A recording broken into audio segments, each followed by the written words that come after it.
Students, ഇന്ന് നമ്മൾ discuss ചെയ്യുന്നത് ഓട്ടോമൊബൈൽ ട്രാൻസ്മിഷൻ 4th മൊഡ്യൂളിലെ പാർട്ട് 6 ആണ്. ഇപ്പോൾ കഴിഞ്ഞ ക്ലാസ്സിൽ നമ്മൾ ഡിസ്കസ് ചെയ്തത് ടയർ വിത്ത് ട്യൂബുകളുള്ള ടയറുകളെ കുറിച്ചാണ്. ഇപ്പോൾ ടയറിൻ്റെ വിവിധ ഭാഗങ്ങൾ, ട്രെഡ്, കാർക്കസ്, ബീഡ്, സൈഡ് വാള്, ട്യൂബ്, ഇതിനെക്കുറിച്ചൊക്കെ നമ്മൾ ഡിസ്കസ് ചെയ്തു. അപ്പോൾ പഴയ കാലത്തൊക്കെ ഈ സാധാരണ ഇപ്പോഴും പല വാഹനങ്ങളിൽ യൂസ് ചെയ്യുന്ന ട്യൂബുള്ള ടയറുകളെ കുറിച്ചാണ് നമ്മൾ ഡിസ്കസ് ചെയ്തത്. അപ്പോൾ ഇതിനകത്ത് ട്യൂബ് ഉണ്ടാവും. പിന്നെ ഈ ടയറിൻ്റെ പ്രത്യേകത നമ്മൾ ഡിസ്കസ് ചെയ്തു. ഇതിൽ ട്രെഡ് എന്ന് പറഞ്ഞാൽ കട്ട ഭാഗത്തെ കുറിച്ച് നമ്മൾ പറഞ്ഞു. വോയിഡ് റേഷ്യോ എന്താണെന്ന് പറഞ്ഞു. നെക്സ്റ്റ് കാർക്കസ്, ഇത് നമ്പർ ഓഫ് പ്ലൈസ് കൊണ്ട് ഉണ്ടാക്കിയതാണ്. പ്ലൈസ് എന്ന് പറഞ്ഞാൽ അടുക്കുകൾ അഥവാ ഒരുപാട് റയോൺ കോഡ്സ് കൊണ്ട് നെയ്തുണ്ടാക്കിയ അടുക്കുകൾ ആയിട്ടാണ് ആ ഒരു കാർക്കസ് ഉണ്ടാക്കിയിട്ടുള്ളത്. അതാണ് എല്ലാ ലോഡും എടുക്കുന്നത്. നെക്സ്റ്റ് നമ്മൾ പറഞ്ഞു ബീഡ് എന്ന് പറഞ്ഞാൽ വക്ക് ഭാഗം, അതിനെക്കുറിച്ചൊക്കെ നമ്മൾ ഡീറ്റെയിൽ ആയിട്ട് നോക്കി. ഇനി നമ്മൾ പറയാനുള്ളത് ടയർ ട്രെഡ് പാറ്റേൺസിനെ കുറിച്ചാണ്. ടയർ ട്രെഡ് ഡിഫറെൻറ്റ് പാറ്റേൺസ് ഉണ്ട്. ഡിഫറെൻറ്റ് ടൈപ്സ് ഓഫ് പാറ്റേൺസിൽ ചെയ്യാറുണ്ട്. First one symmetrical, second one asymmetrical, next unidirectional. 3 തരത്തിലുള്ള ടയർ ട്രെഡുകളുണ്ട്. എന്താണ് ട്രെഡ് എന്ന് പറഞ്ഞാൽ?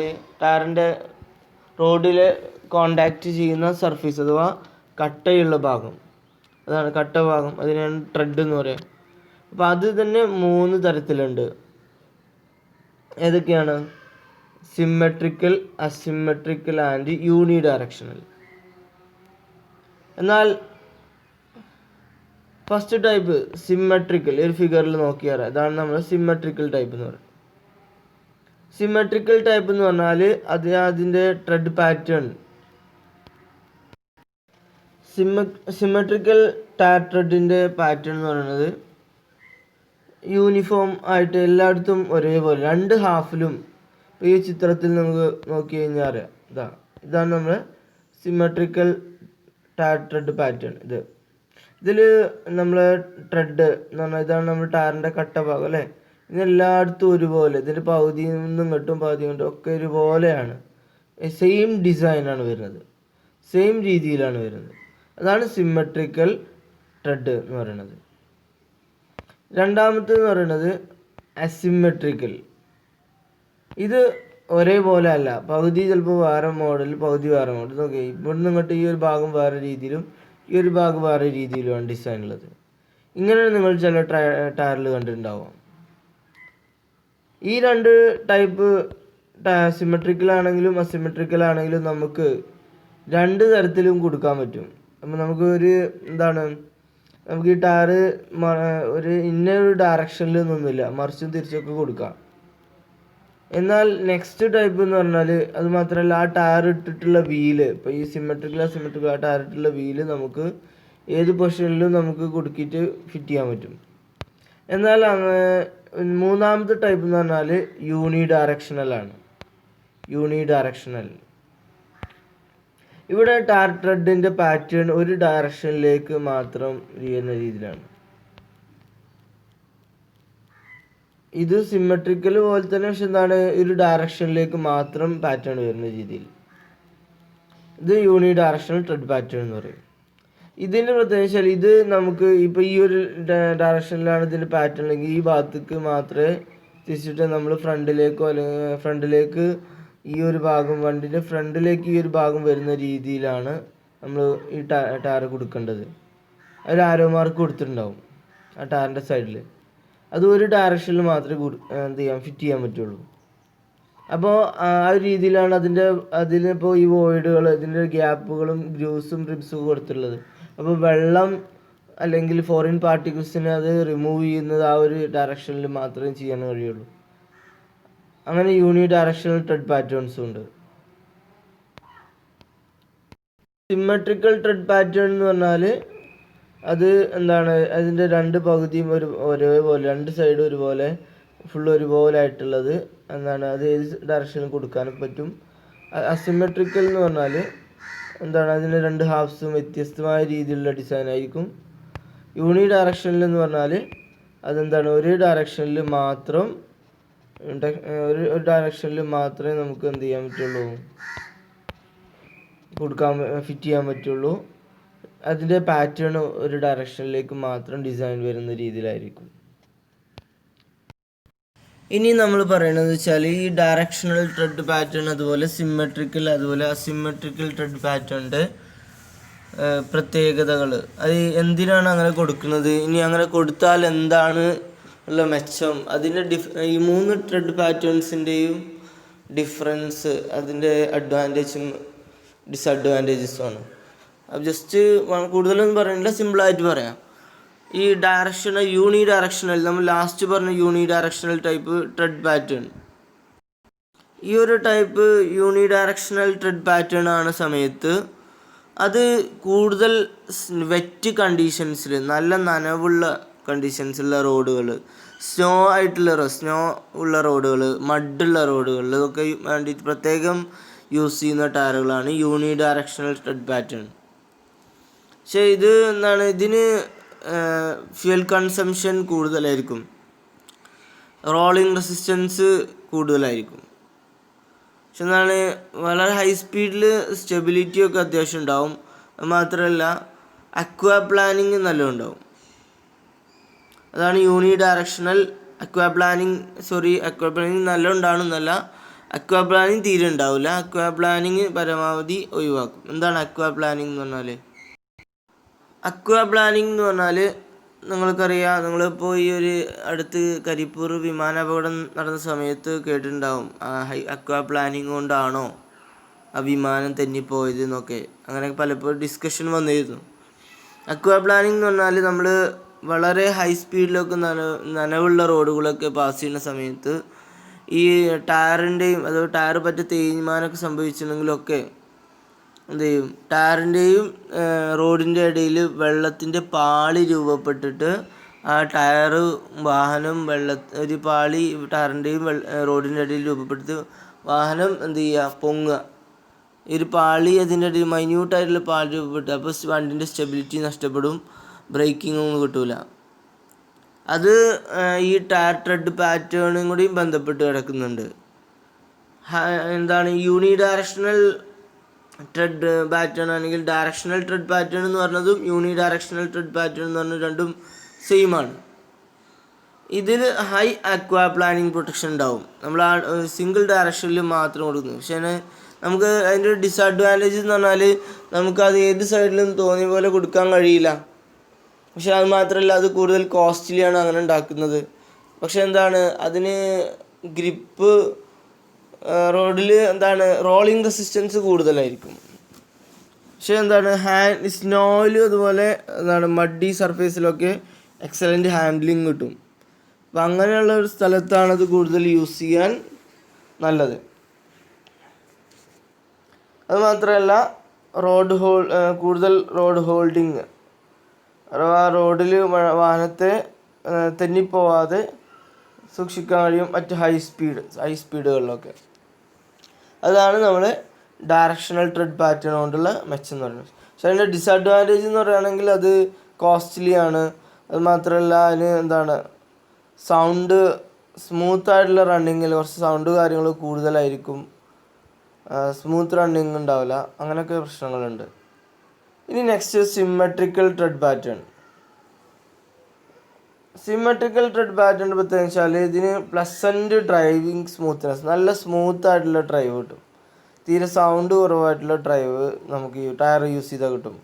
മാത്രമല്ല ഹൈ ഡയറക്ഷണൽ സ്റ്റെബിലിറ്റി, കർവുകളൊക്കെ ടേൺ ചെയ്യുന്ന സമയത്ത് കൂടുതൽ ഡയറക്ഷണൽ സ്റ്റെബിലിറ്റി കിട്ടുക സിമ്മെട്രിക്കൽ ത്രെഡ് പാറ്റേൺ ആണ്. അത് മാത്രമല്ല ലോ റോളിംഗ് റെസിസ്റ്റൻസ് കുറവായതുകൊണ്ട് തന്നെ മൈലേജ് കാര്യങ്ങൾ കൂടുതൽ കിട്ടുക സിമ്മെട്രിക്കൽ ത്രെഡ് പാറ്റേൺ ആണ്, യൂണി ഡയറക്ഷനിൽ വ്യത്യസ്തമായി. പക്ഷെ ഇതിന് വെറ്റ് അല്ലെങ്കിൽ സ്നോ കണ്ടീഷൻസിൽ അത്ര യൂസ് ചെയ്യാൻ കഴിയില്ല. മാത്രമല്ല റോഡ് ഹോൾഡിങ് കുറവായിരിക്കും. അഥവാ സാധാരണ കേസിൽ നോർമൽ ഹൈ സ്പീഡിലൊന്നും അത്ര റോഡ് ഹോൾഡിങ് ഉണ്ടാവില്ല മറ്റ് ഡയറക്ഷണൽ ടയറിനെ അപേക്ഷിച്ച് നോക്കും. പക്ഷേ ഇത് നമുക്ക് എന്ത് ചെയ്യാം, എങ്ങനെയും തിരിച്ചു കൊടുക്കാം. നമുക്ക് ഇഷ്ടമുള്ള പോലെ കൊടുക്കാൻ പറ്റും. ടയർ ഏത് ഡയറക്ഷനിലും നമുക്ക് കൊടുക്കാൻ പറ്റും. നെക്സ്റ്റ് ടൈപ്പാണ് അസിമെട്രിക്കൽ ട്രെഡ് പാറ്റേൺ. ഇത് രണ്ടിൻ്റെയും കൂടി ഡയറക്ഷൻ ഇതും എന്താണ് സിമെട്രിക്കലും രണ്ടും കൂടി മിക്സ് ചെയ്തുണ്ടാക്കുന്ന ടൈപ്പാണ് അസിമെട്രിക്കൽ. നമ്മൾ പറഞ്ഞു ഒരു സൈഡ് വേറെ ഡിസൈനും ഒരു സൈഡ് വേറെ ഡിസൈനും. ഇതിലാകുമ്പോൾ നമുക്ക് രണ്ട് ഡിസൈൻ കൂടെ കൊടുക്കുമ്പോൾ ഒരു സൈഡിൽ നമുക്ക് പരമാവധി വെള്ളമൊക്കെ ഒഴിഞ്ഞു പോകുന്ന രീതിയിലുള്ള ഡിസൈൻ കൊടുക്കുക, ഒരു സൈഡിൽ പരമാവധി ഗ്രിപ്പ് കിട്ടുന്ന രീതിയിലും കൊടുക്കുക. അപ്പോൾ ഇതിലാകുമ്പോൾ രണ്ട് രീതിയിലും കൊടുക്കുക. എക്സലൻറ്റ് ഹാൻഡിലിങ്ങും ഉണ്ടാവും, high curve stability, good grip in wet, ഒക്കെ രണ്ടും കൂടെ നമുക്ക് മിക്സ് ചെയ്ത് കൊടുക്കാൻ പറ്റും. പക്ഷേ ഈ ഒരു അസിമെട്രിക്കൽ ട്രെഡ് പാറ്റേണും നമുക്ക് രണ്ട് രീതിയിലും കൊടുക്കാൻ കഴിയില്ല. അതിന് ഔട്ടർ ഇന്നർ എന്ന് പറഞ്ഞിട്ട് രണ്ട് ഉണ്ടാകും. ഔട്ടർ ഒരു ടയറിൻ്റെ വാഹനത്തിൻ്റെ പുറം ഭാഗത്തേക്കും ഉൾഭാഗത്തേക്കും ആ ഒരു ട്രെഡ് പാറ്റേൺ നമുക്ക് നോക്കിയിട്ടേ കൊടുക്കാൻ കഴിയുള്ളൂ. സിമെട്രിക്കൽ പോലെ എങ്ങനെയെങ്കിലും കൊടുക്കാൻ കഴിയില്ല, പക്ഷേ ഡയറക്ഷൻ ഉണ്ടാവില്ല. ഇന്ന ഡയറക്ഷനിൽ കൊടുക്കാമെന്നല്ല, പക്ഷേ ഔട്ടറും ഇന്നറും അതിൽ ഉണ്ടാവും. ആ ഔട്ടറും ഇന്നറും അനുസരിച്ച് നമുക്ക് ആ ട്രെഡ് പാറ്റേണിൻ്റെ അനുസരിച്ച് കൊടുക്കാൻ കഴിയുള്ളൂ. ഓക്കെ, അപ്പോൾ ഇത്രയാണ് നമ്മൾ ട്രെഡ് പാറ്റേണുകളെ കുറിച്ച് പറയാനുള്ളത്. ഇനി നമ്മൾ പറയുന്നത് ട്യൂബ്ലെസ് ടയേഴ്സിനെ കുറിച്ചാണ്. ഇപ്പോൾ ട്യൂബ്ഡ് ടയേഴ്സിനെ കുറിച്ച് നമ്മൾ പറഞ്ഞു. ഇനി ട്യൂബ്ലെസ് ടയേഴ്സ്. ട്യൂബ്ഡ് ടയേഴ്സിൽ നിന്ന് വ്യത്യസ്തമായി ട്യൂബ്ലെസ് ടയേഴ്സിന് നമ്മൾ സെപ്പറേറ്റ് ട്യൂബിൻ്റെ ആവശ്യമില്ല. ഈ ടയറിൻ്റെ അകത്തേക്ക് തന്നെ എയർ ഫില്ല് ചെയ്യാൻ പറ്റും. ഓക്കെ, അത് മാത്രമല്ല ഈ ഒരു നമ്മൾ ട്യൂബ്ഡ് ടയേഴ്സ്, നേരത്തെ പറഞ്ഞ ട്യൂബ്ഡ് ടയറിൻ്റെ ഒരു പോരായ്മ എന്ന് പറഞ്ഞാൽ ഇൻ കേസ് എന്തെങ്കിലും ഒരു ആണി കയറി എന്ത് ചെയ്ത് പഞ്ചറായി കഴിഞ്ഞാൽ ഈ എയർ മുഴുവൻ പോയി പോകും. പെട്ടെന്ന് എയർ മുഴുവൻ പോയി പോകും. അത് മാത്രമല്ല അത് നമുക്ക് പിന്നെ ആ ഒരു ടയർ മാറ്റാതെ വാഹനം തീരെ ഓടിക്കാനും കഴിയില്ല. അത് മാത്രമല്ല പഞ്ചറായി കഴിഞ്ഞാൽ നമ്മൾ ടയറും ട്യൂബും പഞ്ചർ ഫില്ല് ചെയ്യേണ്ട ആവശ്യം വരും. ടയർ നമ്മൾ എന്തെങ്കിലും വലിയ ഇതില്ലെങ്കിൽ ട്യൂബിന് പഞ്ചർ അടിച്ചിട്ട് നമ്മൾ ടയർ ഉപയോഗിക്കും. അല്ലെങ്കിൽ ആ ടയറിന് വലിയ ഹോൾസൊക്കെ ജസ്റ്റ് കുറച്ചുകൂടെ വലിയതൊക്കെ ആണെങ്കിൽ അതിൻ്റെ ഉള്ളിൽ നമ്മൾ ചെറിയ പീസൊക്കെ ഇട്ട് കൊടുത്തിട്ട് അഡ്ജസ്റ്റ് ചെയ്യാം. അല്ലെങ്കിൽ ആ ടയർ തന്നെ മാറ്റേണ്ടി വരും. എന്നാൽ നമ്മൾ ട്യൂബ്ലെസ് ടയേഴ്സിൻ്റെ പ്രത്യേകത എന്ന് വെച്ചാൽ അതിന് എയർ റീറ്റെയിനിങ് ലൈനർ അതിൻ്റെ ഉള്ളിൽ യൂസ് ചെയ്യുന്നുണ്ട്. അത് മാത്രമല്ല അതിൽ പഞ്ചറായി കഴിഞ്ഞാൽ നമുക്ക് അങ്ങനെ പെട്ടെന്ന് എയർ പോയി പോവില്ല. കുറച്ചൊക്കെ ദൂരം ചെറിയ പങ്ക്ചേഴ്സൊക്കെ ആണെങ്കിൽ, വലിയ പങ്ക്ചേഴ്സ് ആണെങ്കിൽ എയർ പോയി പോകും. ചെറിയ പങ്ക്ചേഴ്സ് ആണി കയറിയതൊക്കെ ആണെങ്കിൽ തൽക്കാലത്തിന് അത് സീല് പോലെ തന്നെ അവിടെ നിൽക്കും. പിന്നെ കുറച്ച് ദൂരം പതുക്കെ എയർ പോയി പോവുള്ളൂ. അപ്പോൾ നമുക്ക് എന്ത് ചെയ്യാം, അത് ഒരു പങ്ക്ചർ ഷോപ്പിലേക്ക് എത്തിയിട്ട് നമുക്ക് എന്ത് ചെയ്യാം, അത് വളരെ സിമ്പിളായിട്ട് തന്നെ പങ്ക്ചർ ആ ടയർ ആ വാഹനത്തിൽ നിന്ന് അയക്കാതെ തന്നെ, അല്ലെങ്കിൽ വീലുമെന്ന് അയക്കാതെ തന്നെ നമുക്ക് എന്ത് ചെയ്യാം, പങ്ക്ചർ റീസെറ്റ് അല്ലെങ്കിൽ റീഫിൽ ചെയ്യാൻ പറ്റും. അപ്പോൾ അതാണ് ട്യൂബ്ലെസ് ആൻഡ് ട്യൂബ് ടയറിൻ്റെ മെയിൻ. ട്യൂബിൾ ടയറിൽ നിന്ന് ട്യൂബ്ലെസ് ടയറിൻ്റെ മെയിൻ വ്യത്യാസം. ഇനി ഒരുപാട് അഡ്വാൻറ്റേജസ് ഒക്കെ ഉണ്ട്. ആദ്യം ട്യൂബ്ലെസ് ടയറിനെ കുറിച്ച് നമ്മളൊന്ന് പറയാം. ഈ ട്യൂബ്ലെസ് ടയറിൻ്റെ നേരത്തെ നമ്മൾ വ്യത്യസ്തമായി ഇതിൽ നമ്മൾ ട്യൂബ് ഉണ്ടാവില്ല. അതിന് പകരം എയർ നമ്മൾ ഫില്ല് ചെയ്യുന്നത് ടയറിനകത്ത് തന്നെയാണ്. പിന്നെ അതിനനുസരിച്ച് നമ്മൾ റിമ്മിൽ എന്ത് ചെയ്യുന്നുണ്ടാവും, ഒരു നോൺ റിട്ടേൺ വാൾവ് കൊടുക്കും. അതുകൊണ്ട് അപ്പോൾ റിമ്മ് കാര്യങ്ങളൊക്കെ സീൽഡ് ആയിരിക്കണം. ഇത് നമ്മൾ വയർ സ്പോക്കഡ് വീലുകളിൽ ഇത് യൂസ് ചെയ്യാൻ കഴിയില്ല. ഇത് ഡിസ്ക് വീൽ അല്ലെങ്കിൽ അലോയ് വീൽസിൽ നമുക്ക് ട്യൂബ്ലെസ് ടയേഴ്സ് യൂസ് ചെയ്യാൻ പറ്റുള്ളൂ. അതുകൊണ്ട് ഇത് മാത്രമല്ല ഇതിന് നോൺ റിട്ടേൺ വാൾവ് റിമ്മിൽ വേണം. അതിൽ ട്യൂബ് ഉണ്ടാവില്ല. അതുകൊണ്ട് തന്നെ അത് സീൽഡ് ആയിരിക്കണം, എയർ സീൽഡ് ആയിരിക്കണം. നെക്സ്റ്റ് ഇതിൻ്റെ അകത്ത്, നമ്മുടെ ട്യൂബ്ലെസ് ടയറിൻ്റെ അകത്ത് ഉൾഭാഗത്ത് നിങ്ങൾക്ക് കാണാം ഒരു എയർ റീറ്റെയിനിങ് ലൈനർ കൊടുത്തിട്ടുണ്ട്. അത് ഹാലോജനേറ്റഡ് ബ്യൂട്ടൈൽ റബ്ബർ കൊണ്ട് ഉണ്ടാക്കിയതാണ്. അതുമാത്രമല്ല ഇതിൻ്റെ ബീഡ് എന്ന് പറഞ്ഞ ഭാഗം, നമ്മൾ പരമാവധി ഈ ടയർ നമ്മൾ റിമ്മിൽ സെറ്റായി എയർ ടൈറ്റായി നിൽക്കാവുന്ന രീതിയിലാണ് അതിൻ്റെ ബീഡ് അല്ലെങ്കിൽ വക്ക് ഭാഗം ഡിസൈൻ ചെയ്തിട്ടുള്ളത്. അതാണ് ഇതിൽ നിന്ന് ട്യൂബ്ലെസ് ടയർ ട്യൂബ്ഡ് ടയറിൽ നിന്നുള്ള വ്യത്യാസം എന്ന് പറയുന്നത്. ഒരു ട്യൂബ്ലെസ് ടയറിൻ്റെ പിക്ചറാണ് ഇത് കൊടുത്തത്. ബാക്കി എല്ലാം സെയിമാണ്. ഇതിന് ട്രെഡ്, കാർക്കസ് ഭാഗങ്ങളുണ്ടാവും. നെക്സ്റ്റ് ഇതിന് വ്യത്യാസം എന്താണ്? എയർ റീറ്റെയിനിങ് ലൈനറിലും ബീഡിലും വ്യത്യാസം ഉണ്ടാവും. പിന്നെ റിമ്മിൽ നമ്മൾ റബ്ബർ സീൽഡ് നോൺ റിട്ടേൺ വാൾവുകൾ പ്ലേസ് ചെയ്യും. ഇത്രയാണ് ഇതിൽ നമ്മൾ ട്യൂബ്ഡ് ടയറിനും ട്യൂബ്ലെസ് ടയറിൻ്റെ വ്യത്യാസം. അപ്പോൾ എക്സാമിന് ട്യൂബ്ലെസ് ടയർ ചോദിച്ചു കഴിഞ്ഞാൽ ഈ ഫിഗർ വൈസ് നിങ്ങൾ എന്ത് ചെയ്യണം? ഇത്രയും കാര്യങ്ങൾ എഴുതണം. പിന്നെ ട്യൂബ്ഡ് ടയറിനെ കുറിച്ച് നിങ്ങൾക്ക് എഴുതാം. പിന്നെ ഇതിൻ്റെ അഡ്വാൻറ്റേജസ് ആണ് നമ്മൾ നോക്കുന്നത്. അപ്പോൾ ട്യൂബ്ലെസ് ടയറിൻ്റെ അഡ്വാൻറ്റേജസ് എന്ന് പറഞ്ഞാൽ ലെസ് അൺസ്പ്രങ് വെയിറ്റ്. നമ്മൾ അൺസ്പ്രങ് വെയിറ്റുകളെ കുറിച്ച് പറഞ്ഞു. അൺസ്പ്രങ് വെയിറ്റ് എന്ന് പറഞ്ഞാൽ എന്താ? സസ്പെൻഷൻ സിസ്റ്റത്തിൻ്റെ താഴെയുള്ള ഭാഗം. നമ്മൾ വാഹനത്തിൻ്റെ വെയിറ്റ്, അൺസ്പ്രങ് വെയിറ്റ് എന്ന് പറഞ്ഞാൽ, സ്പ്രങ് വെയിറ്റ് എന്ന് പറഞ്ഞാൽ, ആദ്യം സ്പ്രങ് വെയിറ്റ് പറഞ്ഞാൽ അൺസ്പ്രങ് വെയിറ്റ് നമ്മൾ ഒരു പ്രാവശ്യം മറ്റേതോ ക്ലാസ്സിൽ പറഞ്ഞിട്ടുണ്ടോ എന്ന് എൻ്റെ ഇതുണ്ട്, എന്നാലും നമ്മൾ പറയാം. സ്പ്രങ് വെയിറ്റ് എന്ന് പറഞ്ഞാൽ സസ്പെൻഷൻ സിസ്റ്റം താങ്ങി നിർത്തുന്ന മൊത്തം ബാക്കി എല്ലാ വെയിറ്റുകളെയാണ് നമ്മൾ സ്പ്രങ് വെയിറ്റ് എന്ന് പറയുന്നത്. അൺസ്പ്രങ് വെയിറ്റ് എന്ന് പറഞ്ഞാൽ വാഹനത്തിൻ്റെ സസ്പെൻഷൻ സിസ്റ്റവും അതുപോലെ വീലും ആക്സിലും അടങ്ങിയിട്ടുള്ള ഭാഗങ്ങൾ, അതാണ് അൺസ്പ്രങ് വെയിറ്റ്. അവിടെ അൺസ്പ്രങ് വെയിറ്റ് കുറയണോടത്തോളം സ്റ്റെബിലിറ്റി കൂടും.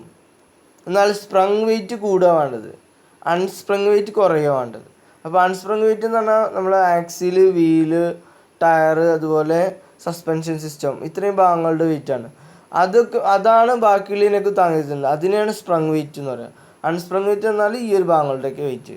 അപ്പോൾ അൺസ്പ്രങ് വെയിറ്റ് കുറയും, അഥവാ ടയറിൻ്റെ വെയിറ്റ് കുറയും. ടയറിൻ്റെ വെയിറ്റ് എന്ന് പറഞ്ഞാൽ ടയർ വിത്ത് വീലിൻ്റെ വെയിറ്റ് കുറയും, അവിടെ ട്യൂബ് ഇല്ലാത്തതുകൊണ്ട് തന്നെ. അപ്പോൾ വെയിറ്റ് കുറച്ച് കുറയും. അപ്പോൾ നമുക്ക് എന്ത് ചെയ്യും? സ്റ്റെബിലിറ്റി കൂടും. ഇനി ബെറ്റർ കൂളിങ്, ട്യൂബ് ഇല്ലാത്തതുകൊണ്ട് കൂളിങ് കൂടുതൽ കിട്ടും, അതുകൊണ്ട് ടയറിന് ലൈഫ് കൂടുതൽ കിട്ടും.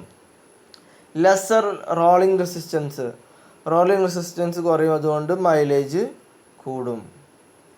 കംഫർട്ടബിൾ റൈഡ്, കൂടുതൽ സ്മൂത്ത് ആയിട്ടുള്ള റൈഡ് കിട്ടും. സ്ലോവർ ലീക്കേജ് ഓഫ് എയർ, നമ്മൾ പ്രത്യേകിച്ച് പറഞ്ഞു, പങ്ക്ചർ ആയി കഴിഞ്ഞാൽ പെട്ടെന്ന് എയർ പോയി പോകില്ല, ചെറിയ പങ്ക്ചറൊക്കെ ആണ്, പതുക്കെ എയർ ലീക്ക് ആവുള്ളൂ. നെക്സ്റ്റ് സിംപ്ലർ അസംബ്ലി, പെട്ടെന്ന് അസംബിൾ ചെയ്യാനും ഡിസ്മാൻഡിൽ ചെയ്യാനും അസംബിൾ ചെയ്യാനും മൗണ്ട് ചെയ്യാനും ഡിമൗണ്ട് ചെയ്യാനൊക്കെ പറ്റും. നമുക്ക് മറ്റേ ട്യൂബ് അതിൻ്റെ ഉള്ളിൽ കയറ്റണം, ട്യൂബ് ഊരാനൊക്കെ റിസ്ക് ആണ്. ഇത് നമ്മൾ ജസ്റ്റ് ടയർ മൗണ്ട് ചെയ്ത് നേരെ എയർ ഫില്ല് ചെയ്താൽ മതി. നെക്സ്റ്റ് ഇംപ്രൂവ്ഡ് സേഫ്റ്റി, അതുകൊണ്ട് തന്നെ സേഫ്റ്റി ഇപ്പോൾ പറഞ്ഞാൽ ലീക്കേജിൻ്റെ കേസൊക്കെ പറഞ്ഞാൽ പങ്ക്ചറായി കഴിഞ്ഞാലൊക്കെ പെട്ടെന്ന് എയർ ഇതായി പോവില്ല, അതുകൊണ്ട് തന്നെ എന്താണ് സേഫറാണ് കൂടുതൽ. ഇത്രയാണ് the advantages of tubeless tyre പറയുന്നത്. അപ്പോൾ ഇന്ന് നമ്മൾ ഡിസ്കസ് ചെയ്തത് tyre tread patterns, tubeless tyre, next advantages of tubeless tyre. ഇനി നമുക്ക് നെക്സ്റ്റ് ക്ലാസ്സിൽ ഡിസ്കസ് ചെയ്യാനുള്ളത് കാർക്കസ് ടൈപ്സ് ആണ്. നമ്മൾ കാർക്കസ് അല്ലെങ്കിൽ ടയറിൻ്റെ കട്ട ഭാഗം, അത് ഡിഫറെൻറ്റ് ടൈപ്സ് ഉണ്ട്. അതേക്കുറിച്ച് ഡീറ്റെയിൽ ആയിട്ട് ഡിസ്കസ് ചെയ്യാണ്ട്, അപ്പോൾ അടുത്ത സെക്ഷനിൽ ഡീറ്റെയിൽ ആയിട്ട് പറയാം. ജസ്റ്റ് പറയാം, നമ്മൾ റേഡിയൽ ടയേഴ്സൊക്കെ നിങ്ങൾ കേട്ടിട്ടുണ്ടാവും.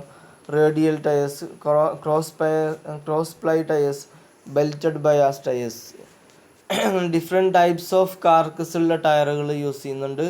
അപ്പോൾ എന്താണ് ഡിഫറെൻറ്റ് ടൈപ്സ് ഓഫ് കാർക്കസ്, എങ്ങനെയാണ് ഇതിന് ഡിസൈൻ കാര്യങ്ങളൊക്കെ, അതിൻ്റെ ഡിസൈൻ അഡ്വാൻറ്റേജസ് കാര്യങ്ങളൊക്കെ നമുക്ക് നെക്സ്റ്റ് ക്ലാസ്സിൽ ഡിസ്കസ് ചെയ്യാം. ഓക്കെ.